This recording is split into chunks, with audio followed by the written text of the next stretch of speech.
Nas margens de um rio que é muito mais do que apenas água e corrente, esconde-se uma história com milhares de anos. Hoje vamos mergulhar na história de Alcutim, uma narrativa onde a testemunha silenciosa e ao mesmo tempo a protagonista foi sempre a mesma: o rio Guadiana. Para percebermos Alcutim a sério, não podemos começar pelas muralhas que vemos hoje. Não. Temos de recuar. Mas recuar mesmo muito, a um tempo em que os primeiros ecos humanos sentiam na paisagem, muito antes de qualquer império sonhar sequer em chegar a estas paragens. E é aqui que a coisa fica fascinante. A presença humana nesta zona é antiquíssima. Estamos a falar de vestígios que vêm lá do Paleolítico Médio. Depois, no Neolítico, a paisagem é transformada por completo com a chegada dos misteriosos construtores de megálitos. E o mais incrível é que as necrópoles que vêm a seguir da Idade do Bronze e do Ferro provam que, uma vez que as pessoas se fixaram aqui, nunca mais saíram. Uma continuidade impressionante. Esta linha do tempo mostra-nos quase como se fossem as camadas de uma rocha. Cada civilização que aqui chegou não veio para apagar o que existia. Pelo contrário, construía por cima, deixava a sua marca, desde os megálitos, passando pelos romanos, os visigodos, o longo domínio islâmico, até, claro, à formação de Portugal. Alcutim é um verdadeiro palimpsesto, um livro de história escrito na própria paisagem. E depois chegam os romanos. E eles, com aquele seu pragmatismo, olham para o Guadiano e percebem logo tudo. O rio não era uma barreira, era uma autoestrada. Uma via comercial direta para o Mediterrâneo que, juntamente com a terra fértil, permitiu que florescessem comunidades muito bem organizadas ao longo das margens. Bem, e a história, como sabemos, tem os seus ciclos. Roma cai, chegam os visigodos e o que é que eles fazem? Exatamente o padrão que já vimos.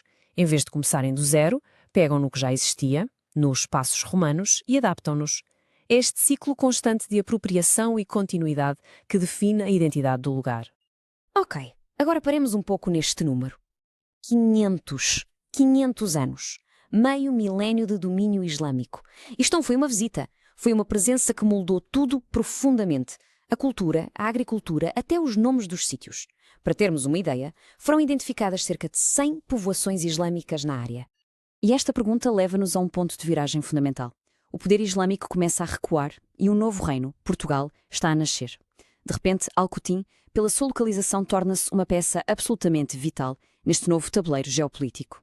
E a resposta a essa importância não tarda a chegar. Em 1304, acontece algo que muda tudo. O rei Dom Dinis concede a Alcutim o seu primeiro foral. E atenção, um foral não era só um pedaço de papel. Era o selo real que dizia: esta vila é estratégica, é um pilar na defesa e na administração da nossa nova fronteira. Avançamos 200 anos no tempo. Portugal está no auge dos descobrimentos. O mundo está a mudar. E a importância de Alcutim é reafirmada.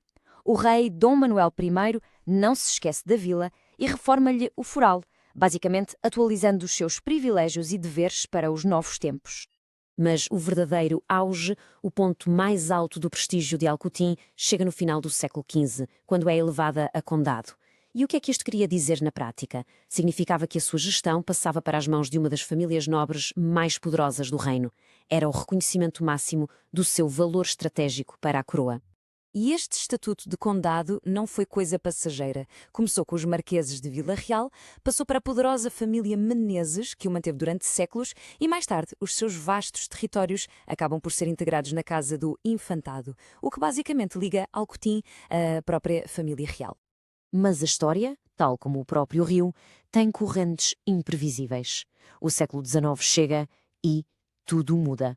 As lutas liberais alteram o tabuleiro político, a importância militar de Alcutim desvanece. O Guadiana, antes uma via vital, perde relevância para novas rotas comerciais. E a vila, que já foi um centro de poder, acaba mesmo por perder parte do seu território para os concelhos vizinhos. É quase irónico, não é? O mesmo rio que lhe deu vida, poder e riqueza torna-se agora espectador do seu declínio de importância. O mundo à volta mudou. As fronteiras estabilizaram, o comércio encontrou outros caminhos e Alcutim teve de se readaptar a uma nova realidade, mais tranquila e mais distante dos centros de decisão. E isto leva-nos de volta ao início, ao rio, porque a história que podemos ler nos livros é só a ponta do iceberg. Por baixo das águas calmas do Guadiana estão os ecos de todas estas eras, de todos estes povos. E a pergunta que fica no ar é esta: que histórias é que ainda não foram contadas? Que segredos esperam ser descobertos no leito do rio que tudo viu?